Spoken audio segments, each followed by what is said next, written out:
And hello, Jets is upon us, and the New York Jets will travel to Indianapolis for Thursday night football prime time, the only prime time game scheduled for the Jets this season, and what promises to be one of the more intriguing matchups, especially after last Sunday with Mike White throwing for over 400 yards and playing so much intrigue going into this game. I know you're excited as Jet fans. Coming in the line for this game is Colts minus 10.5. I think that line's a little bit generous, especially because the Colts have not been a great team this year. Colts coming in 3-5, and interestingly ranked 14th on both offense and defense coming in to this one. And now, of course, as always, you guys can reach out in the chat if you have any questions or anything you'd like to talk about. The chat is always open. Would love to hear from you guys. But going into this game, it will definitely be the biggest storyline for the Jets. Always is the quarterback. And this week is no different, but with a little bit different context. Because if you were to tell Jet fans on Saturday that there could be a potential quarterback controversy or that Mike White would be the AFC player of the week for offense, people would have thought you were crazy. But the impossible has happened. And now Mike White will get his second start against the Indianapolis Colts. And in some ways, this is probably a good thing for Mike White being his second start. Short week. Colts can't get a lot of tape on him. And it will be very interesting to see because, like I said after the game on Sunday, not trying to poo-poo anything, not trying to rain on people's parades, but anyone can have a once-in-a-lifetime performance in the NFL. That's what makes sports great. So let's see what Mike White can do. Now, if Mike White comes out and throws for over 250 yards, doesn't turn the football over, and throws for 2 touchdowns, then we can start having Mike White discussion. So a lot of Jet fans looking forward to this game to see what Mike White can do. I actually think he'll be efficient in this game. The Colts defense, which to me is an underrated unit. They have had trouble generating a pass rush. They don't have any great elite corners. The big question is for the Jets is going to be health. So I wanted to focus on that a little bit because health is especially crucial on these short weeks. And to me, one injury stands out above the rest. And the injuries I don't think are as impactful. They are impactful, but I don't think they carry as much weight. Bryce Huff, obviously a great pass rusher. Jets would love to have him back. Looks like he could be a game time decision, but likely will not play. And then once again, Corey Davis with the hip issue. Once again, could be a game time decision, but doesn't look like he's going to play. The big one to me is George Fant because George Fant has been great at left tackle for this Jet team this year. He's been underrated how good he has been, and it looks like he will likely not play in this game, and that is a big blow. And I actually was thinking about this today, and if he cannot go in this game, I have a bit of a idea of what the Jets could do. Now, will they do this? I'm not sure. I mean, Laurent Duvernay-Tardif had his opening press conference today, said he waived his no trade clause because he wanted to go to the Jets because he felt that he fit into the scheme and that he could play. Now, like I said when I did my trade recap yesterday, you can go check that out on the channel. I reacted to the whole trade deadline, what they did and what they didn't do. I said that, look, the reason they brought him is that gives him a good backup plan for Greg Van Roten. But going into this game, I don't love the Jets' backup left tackle situation. So this is what I would propose if Fant can't go. I would actually move Elijah Vera Tucker out to left tackle because he's played left tackle in college. He projected as he could potentially become a left tackle. He's got the footwork to be a left tackle. He's been very good in pass protection this season. And if it possible, I would try to put Laurent Duvernay-Tardif in as a guard. Now, once again, he hasn't played in 2 weeks. If the Jets feel he can come in and play right away, I mean, could they maybe put Dan Feeney in at guard? You don't want to give up on giving away a great guard like Elijah Vera Tucker. You don't want to just kick him out just to kick him out. But if the Jets need a left tackle, to me, that would be the better situation. I understand you're going to lose out on your guard and your interior offensive line position, but you need a great left tackle and you need someone that can step in there. So I'm interested to see how this offensive line will be shuffled if Fant doesn't go. I think their best combination is with Elijah Vera Tucker at left tackle. If Laurent Duvernay-Tardif, they feel he's ready to go or they feel he's in game shape, I would play him at guard and kick Vera Tucker out to left tackle. And once again, that would be a tall order. But to me, Vera Tucker's their best offensive lineman right now. And could you put Morgan Moses at left tackle? You could, but then your whole right side, who are you playing at right tackle?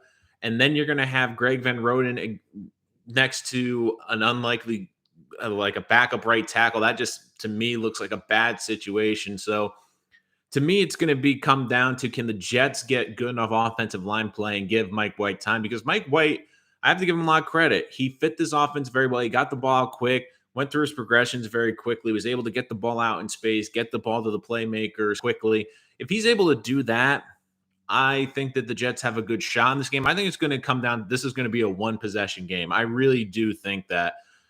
But I do think the Colts are going to win this game, because to the Colts, this is a playoff game.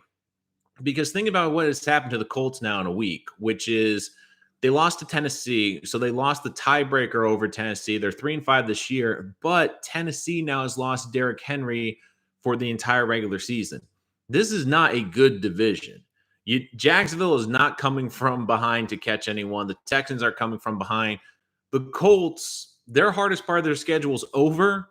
I believe that they're looking at this as a great opportunity to get the ship righted. And I don't think they're going to overlook the Jets, especially after the Bengals win last week. But they still are going to have some issues. Quinn Nelson's banged up for this team. Carson Wentz is once again on the injury report. The better question is, when is he not on the injury report? And then T.Y. Hilton likely not going to play in this game. So for the Jets to really have a good chance, they're going to have good offensive, defensive line play. But I do believe that the Jets' defensive line can cause them havoc. I mean, the Colts, they've had a lot of injuries on this offense, and they have a great offensive line. But you look, Quinn Nelson's banged up. Lindley, their center's banged up. I think that they can get after. And look, Carson Wentz, we've seen a different Carson Wentz. He's been efficient from the pocket. He's shown off his athleticism, but he's not overly athletic. He's not as mobile as Joe Burrow. If Quinnen Williams and this defensive line, if Sheldon Rankins and this defensive line can play up to their potential, and like they did last week, they can create some havoc. The big question is also going to be the secondary. Bryce Hall has done an incredible job on some of the great receivers this year. Can he slow down Michael Pittman? Because Michael Pittman's going to be a matchup nightmare with that size and speed combination that he brings on the outside. But once again, the good news for this Jet defense, C.J. Mosley, Jared Davis are good to go. No issues with them. Really, on the defensive side, this is probably the healthiest that this defense has been, excluding Bryce Huff. Once again, likely a game-time decision. But you look, this defense is going to have a good game. And look, this Colts offense, they've had some moments, but they're not an overly dynamic offense. The big issue for the Jets is not the pass game. It's going to be the run game with Jonathan Taylor. I mean, he has been an electric running back this year.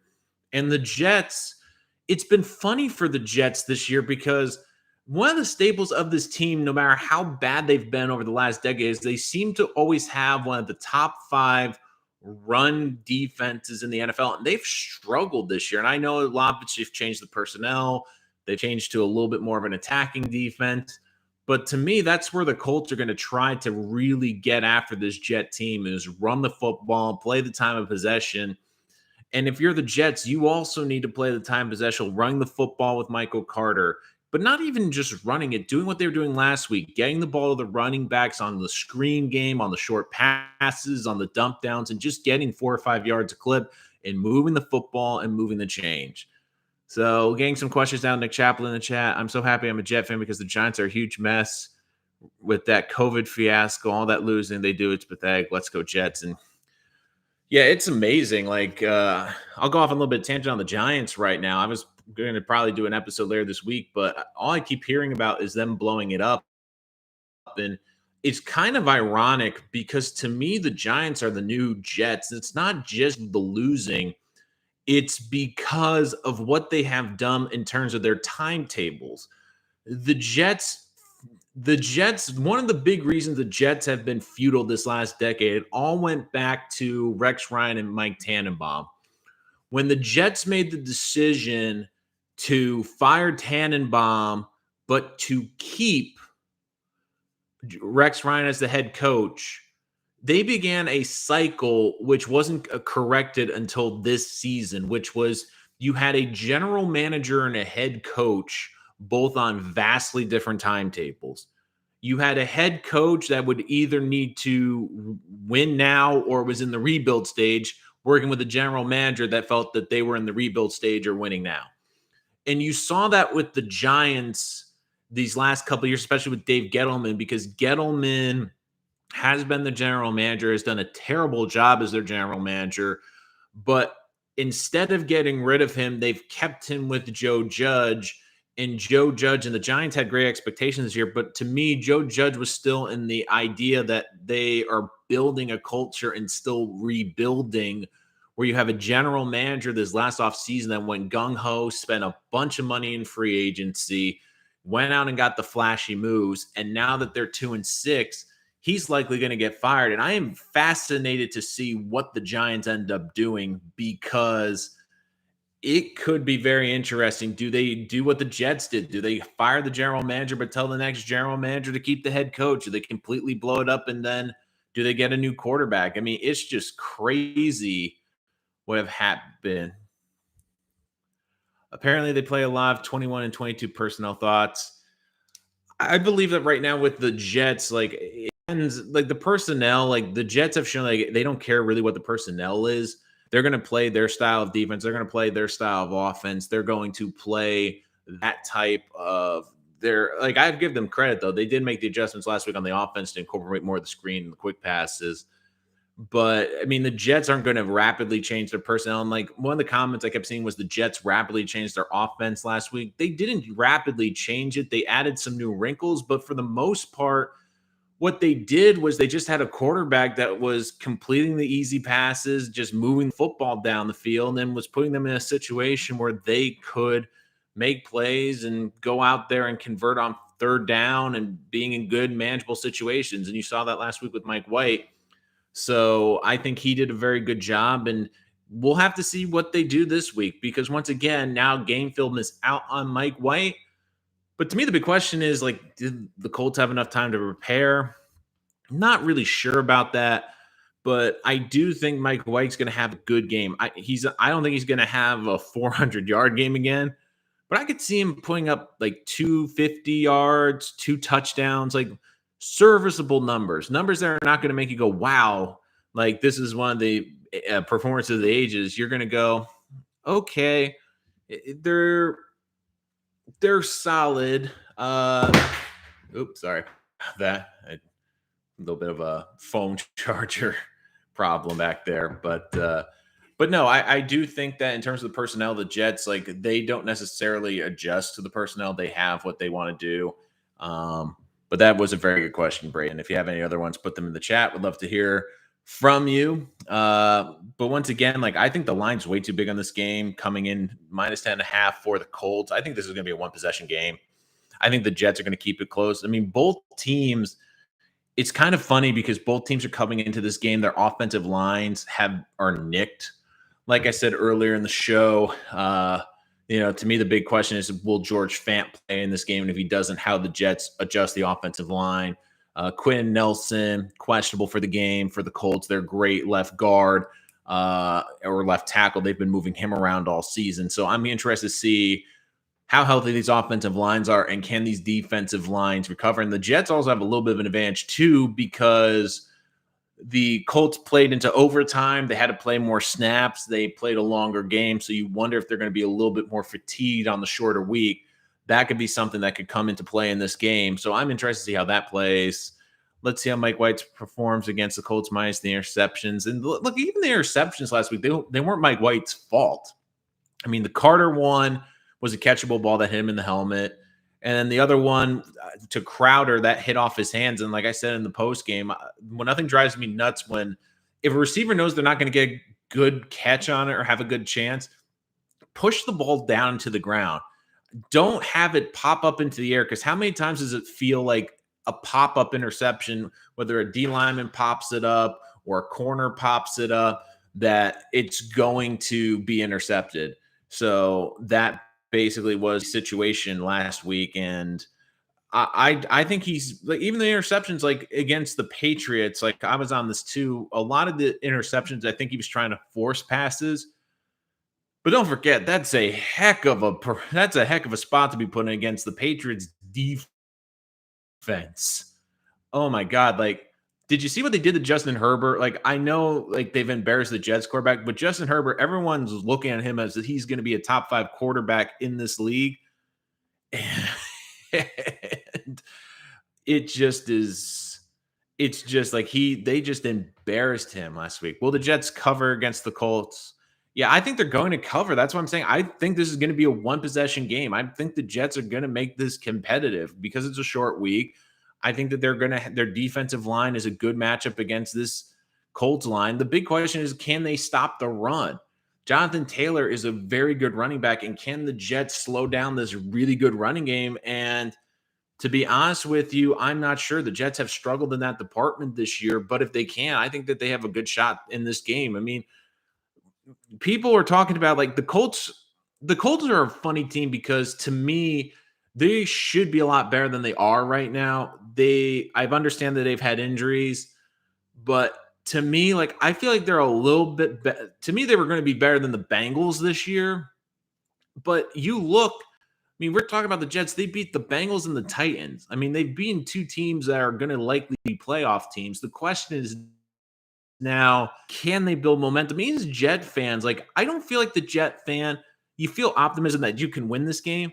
But if the Jets go out there and perform well and keep this close with it, once again, their backup quarterback, I think you're going to be very happy because your biggest thing with the Jets, and like I said this after the game on Sunday when I talked about this game a little bit, is as a Jet fan, your biggest thing is you just don't want your team to be embarrassed and be a laughing stock on Friday morning because it just feels like the last decade, whenever this team is in prime time, not only do they fail, but they fail miserably. And then you have to hear about all the next day on national media with people going, oh, did you see the just same old Jets? Oh, they just see Simeon break his leg in half, and then the Jets couldn't move the ball against the Browns, or the Jets can't beat a third string quarterback for the Broncos that has never ever played a game, and they have the most personal foul penalties. And then, of course, Sam Darnold gets hurt in that game, and then they play the Patriots on Monday night, and oh my God, Sam Darnold, he's seeing ghosts. Oh, he's seeing ghosts. And then you have the Thanksgiving game with the butt fumble. Like, that's the big thing with primetime for Jet fans is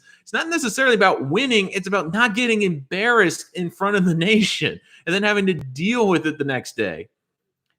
I hear that their defensive edge hasn't played well this season. Could this be Quiddy's pace breakup? Will also our interior offensive handle this? Braden, great question. I don't know if you were here at the beginning of the show. This is what my thoughts are.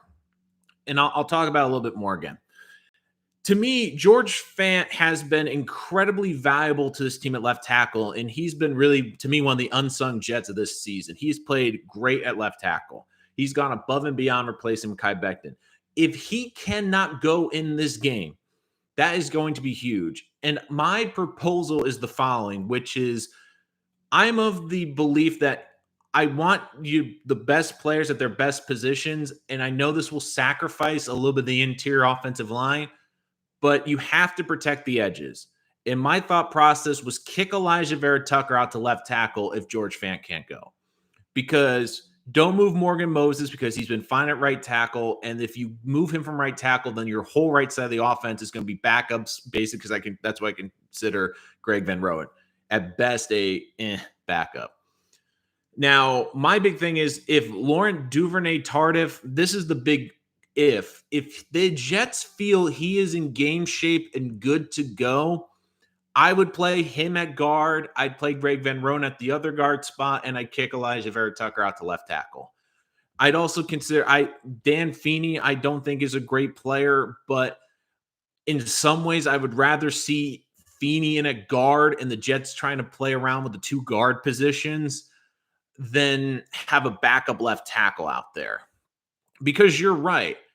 But then don't forget, too, they have a very good interior rush with Solomon Thomas. I mean, they have that interior pass rush, too. So not only can the Colts get you on the edge, they can get you in the middle. So either way, you have to kind of pick and choose your poison if Fant doesn't play. If he does play, that's a huge boost for the Jets. If he doesn't play, my thought process is, once again, if you can protect the edges, you can scheme a little bit where you can have once again, like the 21 personnel, have two backs in the backfield. You could send maybe Carter out as the pass catching back, but then have another running back to chip block inside and the interior pass rush. I mean, once again, neither situation is really ideal, but that's what I would do. Like, I'd love to hear what you think about that idea about kicking Vera Tucker out. And it's not crazy because Vera Tucker played left tackle. He played left tackle at USC. Many people thought he could play left tackle eventually in the NFL.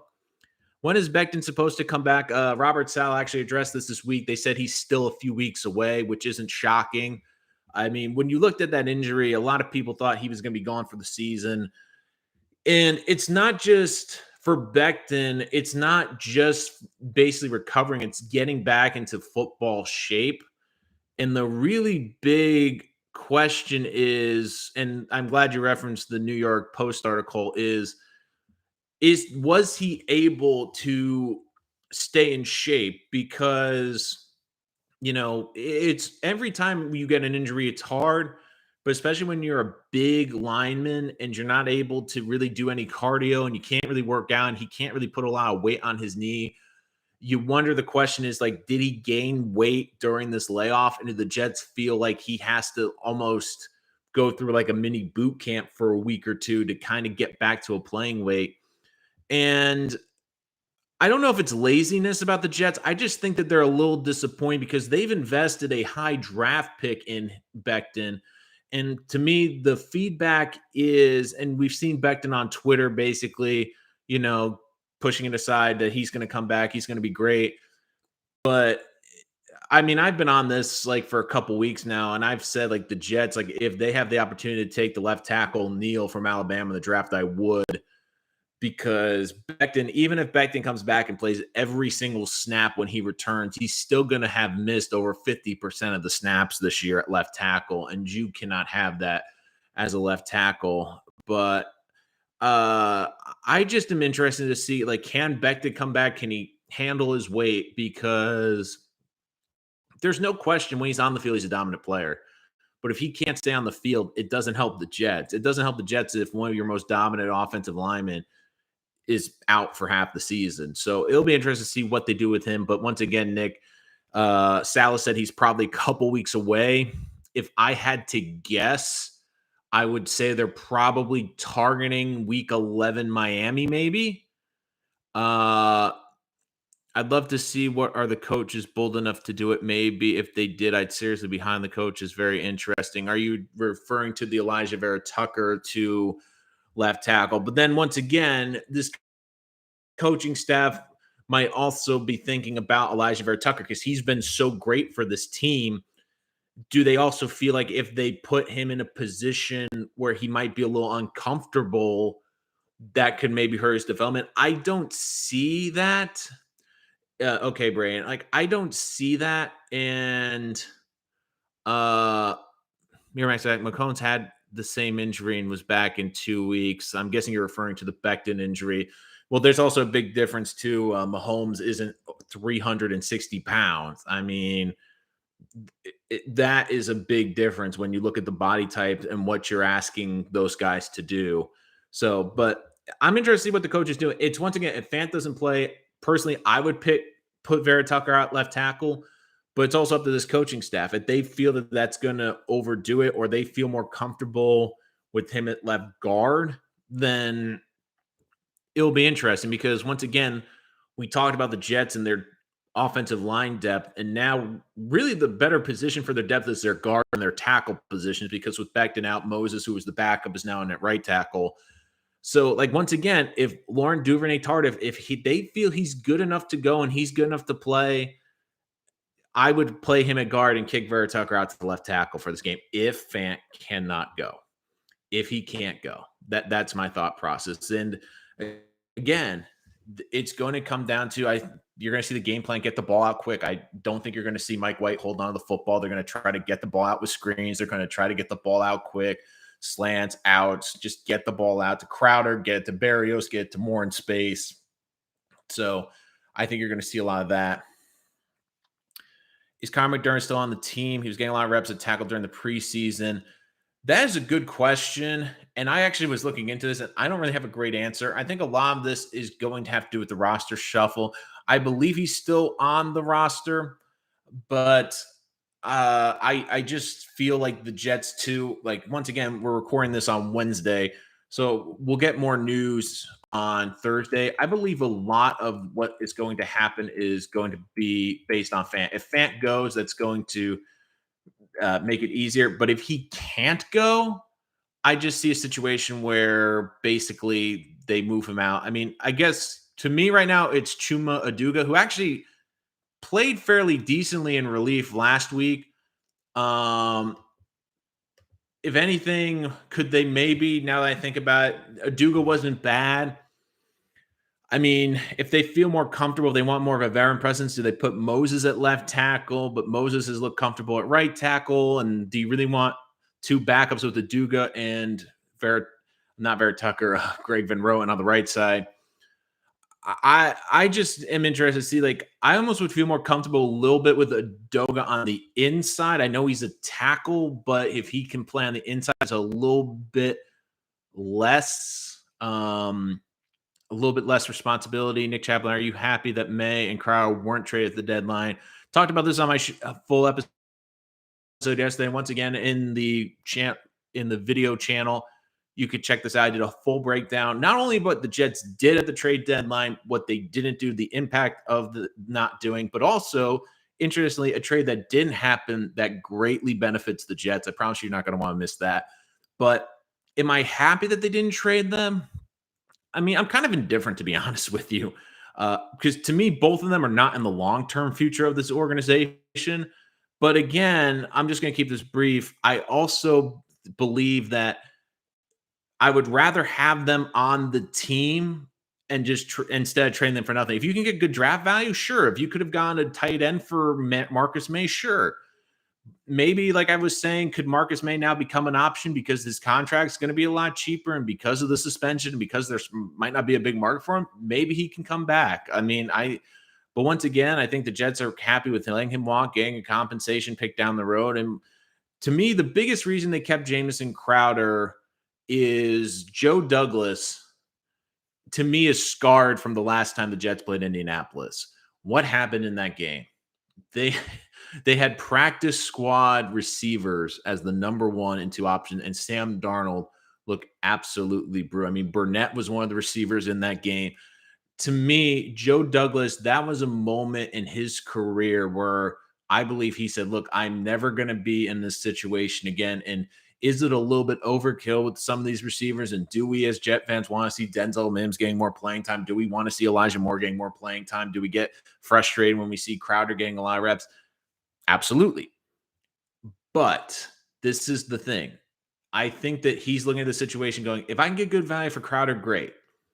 But don't forget, too, what's also been happening. You've seen injuries and COVID across the NFL decimate teams. The Packers were decimated last week and were down to basically their fourth and fifth receivers. And now Aaron Rodgers has COVID and is likely going to miss a game. Joe Douglas is looking at this situation going, I already have Corey Davis likely going to miss this second game in a row. If I traded Jamison Crowder, and let's say three of my receivers got COVID, like let's say Moore got COVID, Crowder got COVID, and Berrios got nicked up. You'd basically be down to like Denzel Mims, hopefully Corey Davis, and then your practice squad players for whoever your quarterback is. So for me, Crowder was the most likely to get traded, but I believe what happened at the deadline is Joe Douglas made the educated decision. Look, I'm not going to get fair value for this guy. He's more valuable to me, even if he doesn't play a lot, just because with COVID, with the extra week to the season, and with two young quarterbacks, and especially one that we drafted second round when trying to develop, it doesn't hurt to have depth because we've seen games like the Titans when they didn't have their top two receivers against the Jets. It makes a big difference. So I do believe you're going to see the Jets. That's one reason why they were less aggressive at the deadline. I thought they did a good job at the deadline, though. But check that out. I was looking at Mike White at college highlights. If he can hit the deep and intermediate stuff like he did in college, I don't know what the Jets will do at QB. Like, that's the fun part about this. It's just imagining what Mike White can do. But once again, I mean, I'll give you my reaction after the Colts game, but I mean, let's see what he can do in his second start. You never know. I mean, at the very least, could the Jets be getting a great backup or a great trade asset maybe down the road? Potentially. I mean, the better Mike White plays, it doesn't hurt the Jets. It doesn't hurt that he raises his value to maybe not even the Jets, but another organization. Joe Douglas made the right move. So true, Rich. If we beat the Colts, we shoot up the ladder. Quite a few teams just above us on pick a loss. Fingers crossed the other way. I'm home for a dogfight. I mean, one of the things with the Jets is, I mean, this is I kind of divide the rest of the schedule. Like there's 4 games and 4 teams. I really think the Jets, if they play their best, should win. That's Jacksonville. That's the Dolphins twice. So the Dolphins are weird. So I think you almost have to expect the split with them, despite although they are a dumpster fire after the trade deadline, and the Houston Texans. On the rest of the schedule, this Colt team is probably it's like the Bengals to me, where on paper the Jets likely shouldn't win, but I do think they have a shot if they don't turn the football over, if they play up to their potential and really build off the momentum. And that's one thing I think as Jet fans we want to see from Robert Saleh, which is don't be embarrassed in prime time, but more importantly, keep momentum. Even if the Jets lose this game, but it comes down to a one possession game and it's deep in the fourth quarter and it's an exciting game and the Jets look competent and the Jets look like they belong on the national stage, I think Jet fans will be happy. And because how many times have we seen like in the Todd Bowles and Adam Gase or like they have a good game followed up by an absolutely horrendous game? So you want to see that consistency. Mike White has ice water in his veins. Even after 3 consecutive turnovers, he kept making plays. It's like you have to give Mike White credit. He was out there slinging. He was comfortable. And like I said, like people, one of the reasons he looked great to me is because he's had time to prepare. I mean, he's been on multiple practice squads. He's been in this Jet organization. Even though this is a new playbook, he's worked with a lot of these guys before in the practice. He's worked with them in practice situations. So when he got the call, he was ready. That was one thing about Zach Wilson was I think he got a little bit overwhelmed just because he's trying to pick up the game speed, learn a new playbook, be the number 2 pick, make plays. I just think that really for Mike White, the expectations, it was perfect. The expectations were low. He's been waiting in the wings for a couple of years. He's been on multiple practice squads. He sat behind veteran quarterbacks like Dak Prescott. He sat behind veteran quarterbacks here in New York. I mean, he's seen how guys like Sam Darnold have struggled. I mean, he really took advantage of his situation. I always think the Jets seem to be pampering Zach, and Mike White seems like he's more of one of the guys. Do you think the players are turned off from how Zach is treated?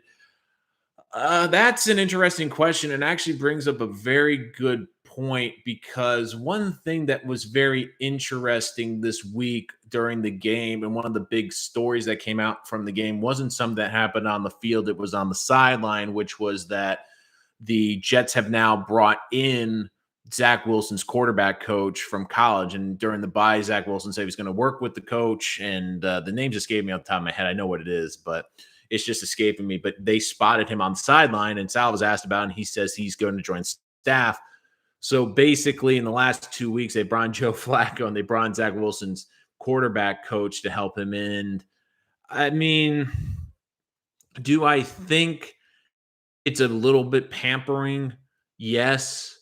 But once again, if Zach Wilson turns out to be a great quarterback, we're not going to remember the little things they did his first year in order to get him going in the right direction. But it is a little concerning to me that you have a quarterback coach already on this team, an offensive coordinator on this team, and you feel that you have to bring in Zach Wilson's quarterback coach, his private quarterback coach. Now, I don't really have a problem with him being at the games, but the one thing I would be concerned a little bit about is it getting through to Zach where now they're bringing in his private coach to try to help him? And is that a little bit alarming to me? Yes, but then again, in the larger picture, if Zach Wilson turns out to be the quarterback that we believe he can be, we're not going to remember it. And the thing is, Zach Wilson has a lot more talent than Mike White. There's a reason Mike White went in the 5th round where he did. There's a reason why Mike White has been on practice squads. There's a reason why Mike White has been cut and released and re-signed to the Jets over and over again on the practice squad. Now, does it help that Mike White came out and balled? Yes. And the guys are going to love Mike White when he goes out and throws 400 yards and wins a football game. But the guys also won't love Mike White if he goes out there and against Indianapolis and turns the ball over 3 times and then he only throws for 170 yards. So I do think that also plays in this situation too. You love the guys that help you win. So that will definitely be interesting. It seems the team is more connected with White. I mean, don't forget too, like people are like throwing Wilson, but even like White's after the game, the first person that came up to him was Zach Wilson, and Zach Wilson was excited about the win. Like I like even when Zach wasn't playing well, the guys were talking up Zach Wilson. It wasn't like they were, using speak. Like they really do believe in Wilson.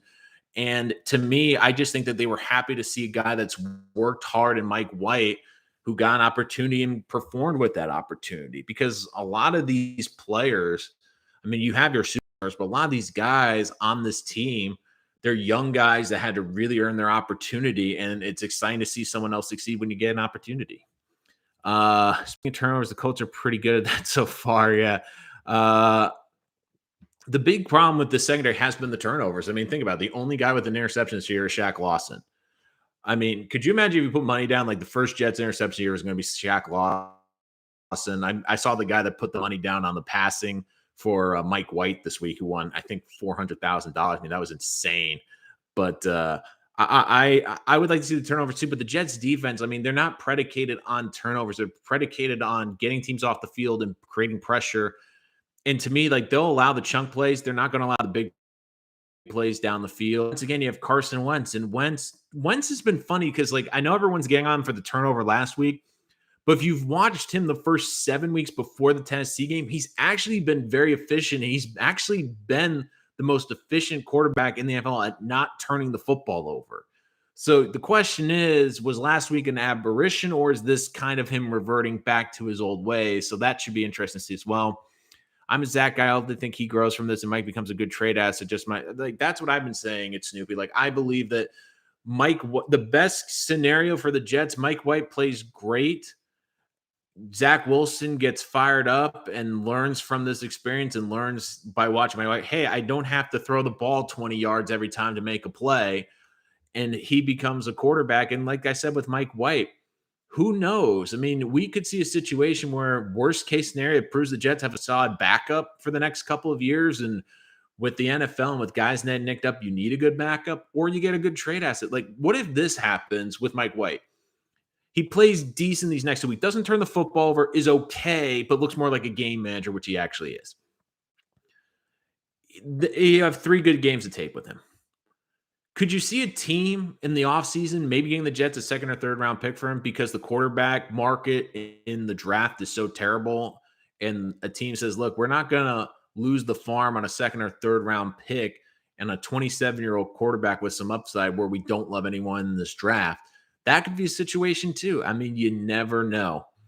I agree. I remember Yoba having a great last preseason game and getting the game ball. We all know how that turned out. Look, hey, I mean, Daniel Brown trade opens up a spot. Yoba could be getting more time at tight end. And I feel at this point, the Jets, I would like to see him get more opportunity because the Jets tight ends have been terrible this year. I mean, I feel like Yoba is going to be on the field at some point, maybe not this week, but you're going to see him at the end of the year. Once his good medicine to start getting turnovers.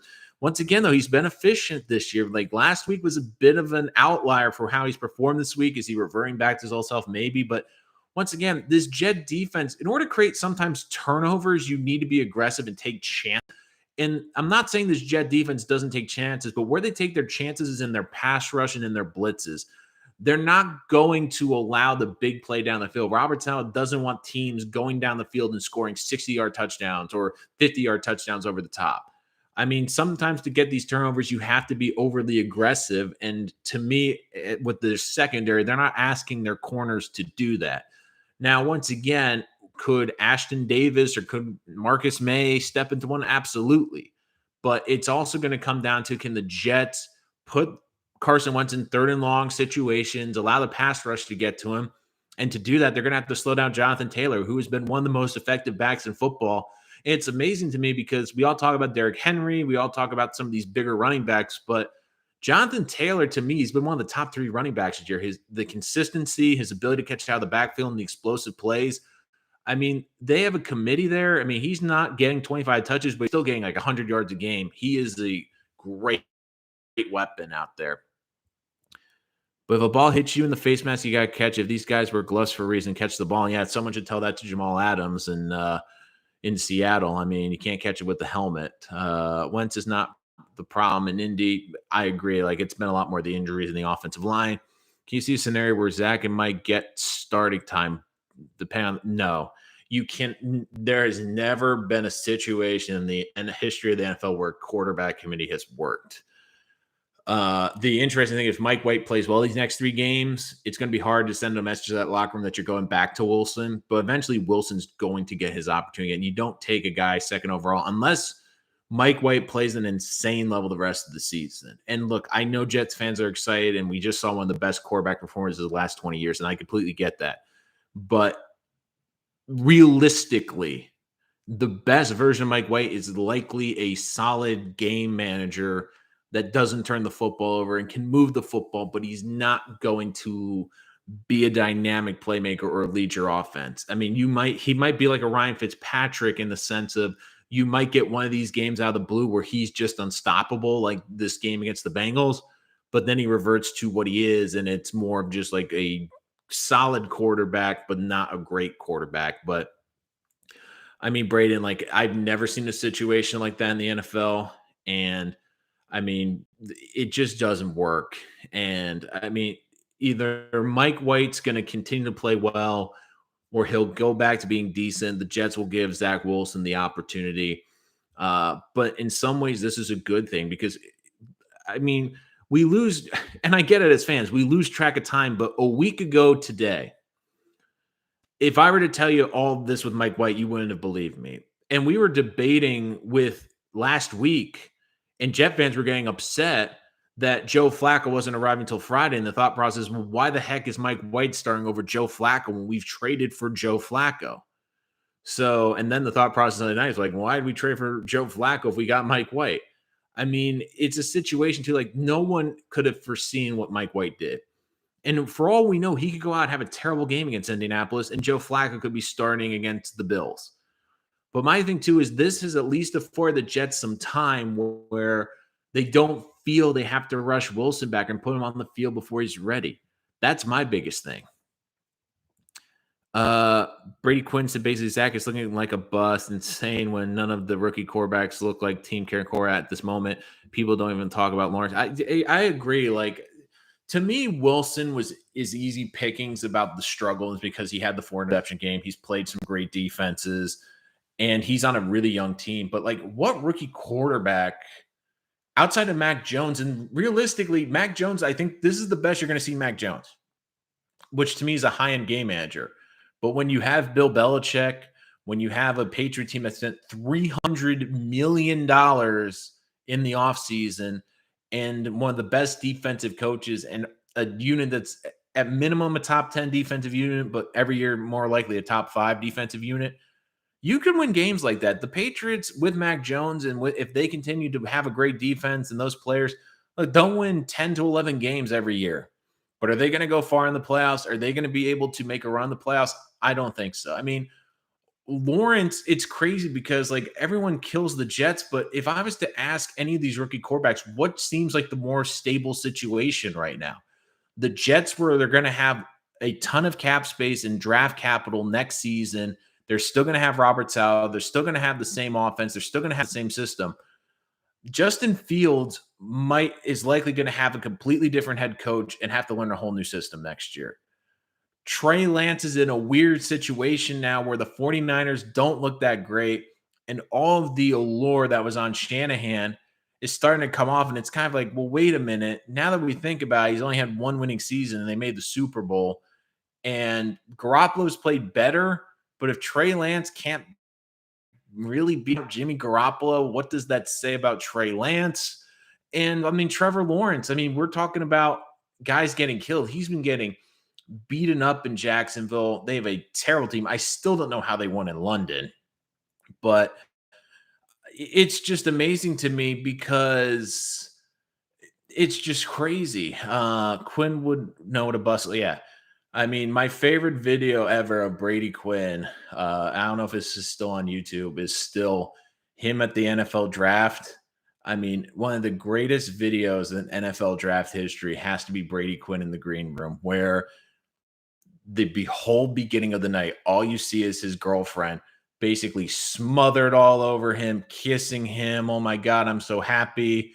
And then it cuts to him like by the seventh or eighth pick of the draft, and she is nowhere to be found. She is nowhere to be found in the entire Radio City Music Hall.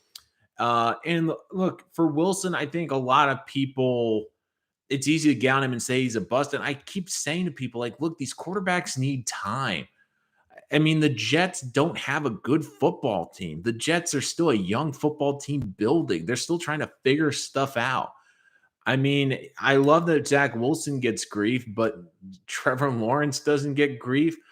I mean, think about all these quarterbacks outside of Mac Jones. To me, of all the situations these rookies are in, the Jets almost feel like the better long-term one, because even in Jacksonville, is Urban Meyer going to be their head coach next year? Is Urban Meyer going to do something incredibly stupid before the end of the season? I mean, the track record in Jacksonville so much as he does something stupid every 2 or 3 months. So we're probably doing December for something. So, but yeah, I agree that like with Brady Quinn, it's still way too early on Zach Wilson. Look, he's had rough spots. He still has a lot of talent, and you also need to understand that he needs time to develop. I mean, he's coming from playing in Utah to playing in the NFL. That's a huge jump, and he didn't have a veteran quarterback in camp. He was thrust right into it.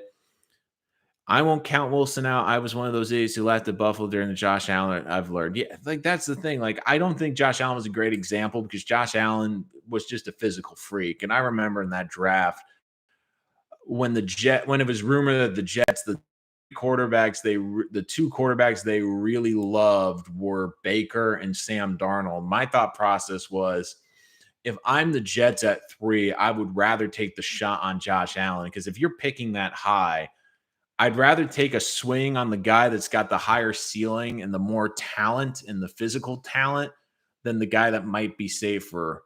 And the Jets were lucky in a sense that Darnold fell to them. But I just remember that Josh Allen also, don't forget, I mean, this is the thing too with quarterbacks. I mean, we all easily forget, and everyone's like, oh, see, Josh Allen, it was easy to see that. Josh Allen did struggle the first 2 years, but he's also put in a great situation where he went to Buffalo. Buffalo had low expectations. They built well around him. They drafted well around him. They traded for Stephon Diggs. They had a good defense. And basically, he comes in at a time when the Brady era in New England is ending and fading. And it comes into a time where Buffalo says, hey, we have the opportunity to go out there and be aggressive in free agency and spend. And they did a great job building around him. And that's why I think the Jets are in the beginning of building around Zach Wilson. It's not done. You're going to see a lot more of it next year. Yeah, and that's the other thing. He had consistency. He didn't change his system. He didn't change his scheme. And really, they stuck with him. And there were times too in Buffalo, you were hearing in the early beginnings, oh, he's not that great. You know, all they can do is run. I mean, he's really developed into a great player. I mean, people love Mahomes, and even Mahomes is struggling now. I think Mahomes, part of his problem is I think he's trying to do too much, but he also went to a perfect situation. Justin Herbert went to an ideal situation. A lot of this is the circumstance with these guys, and I do think that you have to take that to an account. But we'll be wrapping up within the next 5 minutes. If you have any more questions, but once again, I'll give you my preview. I think the Jets this is going to be a close game, but I think the Jets are going to lose 27-24, just because to me, this is the biggest reason is the Colts lose a heartbreaker against the Titans. They're feeling the pressure. They're down games in the standing, and they are basically down an extra game because Tennessee now holds a tiebreaker over them. But they're reinvigorated because the Derrick Henry injury has reopened this division. And they realize like every game for Indianapolis from this point on is a playoff game. Like they understand that. And to me, like this is going to be a close game. I can see the Jets pulling off the upset, but to me, this is going to be a one possession game. It's going to be a tight game. And if you're a Jet fan, that's what you want to see in this game. And look, The Colts to me are an average football team, but you also have to consider where they are in the season. I mean, do you worry the Jets? I don't think the Jets are going to have a letdown, but this was also their biggest win, an emotional win of the season, and we saw what that did to the Bengals the week after. I don't think the Jets will have that big of a dip, but for the Colts, they know that now they pretty much have to win as many games as possible. They're in a weak division. This is a good time to get the ball rolling. And look, they're chasing Tennessee right now. They are chasing the Titans. They're in a playoff situation, and they need to get after it right away. And this is the time that they have to do it. But I do think the Jets are going to give them fits and give them all that they can handle. And it's going to be a very good game. But the big question, once again, is going to be Mike White. If we see even a game manager, 250, 2 touchdowns, maybe we'll pick in there for measure. I mean, that. I think that makes a competitive game. The Mike White you don't want to see is someone that goes out there and throws 3 interceptions and throws for like 175 yards and looks lost because they got some tape on him. So really, he's the big X factor in this game. Can he continue to be serviceable? Not great, maybe not even good, just serviceable, being able to convert, run the offense, make sure the Jets have a bit of a pulse offensively. If he's able to do that, they can stick in this game. So, but once again, any other questions in the chat? If you would like a full breakdown, go to of the trade deadline. I did a video yesterday where I talked about the Jets making a big trade, also talking about the trades they didn't make, and of course, the trade that didn't get made in the NFL that significantly helps the Jets and why it significantly helps the Jets moving forward. But I'm just looking in the chat now. Does anyone have any other questions? All I want is Jets. Yeah, absolutely. You want it to be a game. You just want it to be a competitive game. You want to see growth. You want to see these young players continue to develop. You want to see this young defense continue to develop. You want to see these young playmakers continue to make plays. You want to see Michael Carter continue to develop. And you just want it to be, like I said, Jet fans, we've had horror stories with primetime games. I mean, you almost dread, and you guys can tell me if I'm wrong, but I feel like a lot of Jet fans, you approach primetime games with a sense of dread because you're just like, oh God, please just don't embarrass us. Because we've had enough embarrassing moments over the past decade to last a lifetime, and they all seem to happen in primetime games. If you want to prove as a coaching staff that this isn't the same old Jets, you go out there, you play a competitive game, a close game with this team with your backup quarterback on the road on Thursday night. I even said before the beginning of the season, this to me was a nightmare game because short week, veteran quarterback, good defense, offensive playmakers. But I really do think the Jets have a shot in this game, even with the backup quarterback. And if I said that a week ago, you would have said it was crazy. I'm like, oh, the Jets are going to have a chance to win with the backup quarterback. You're like, they barely have a chance with their starting quarterback. So it definitely will be interesting to see. I think it's going to be a great game. Once again, make sure you hit that subscribe button so you don't miss our reaction to that episode. I'm going to break down that game and preview basically the Buffalo Bills game in between. Thanks, Rich. Love your content. Go Jets. Hey, love you guys too. Thank you so much for joining us. I was at the game Sunday. Gave us something to scream up. Yeah, well, I was at the New England game in New England, so I'm glad you guys had a lot better experience in MetLife than I did the previous weekend. So that was not a fun one. Braden JTS, please don't embarrass us. I think we don't agree with that sentiment. But once again, guys, if you want my reaction to the trade deadline, that is up on the channel. That was done yesterday. It's a good video. I promise you're not going to miss that. Make sure you hit that subscribe button so you don't miss our next episode when we break down the Thursday night game. I'm probably going to do it on Friday morning because I usually like to do it after the game, but I know it'll be a late Thursday night. I don't think a lot of you can join us. So my plan is to try to do it 10 o'clock on Sunday. Make sure to comment below if that works better for you or if you would like this better in the afternoon slot. I'm trying to work around with you guys so you guys can be involved in the chat. Love to hear from you as always. But until next time, I'm Nolan Rich. This is Rich Sports Talk. And let's go Jets as they take on the Indianapolis Colts in primetime on Thursday night.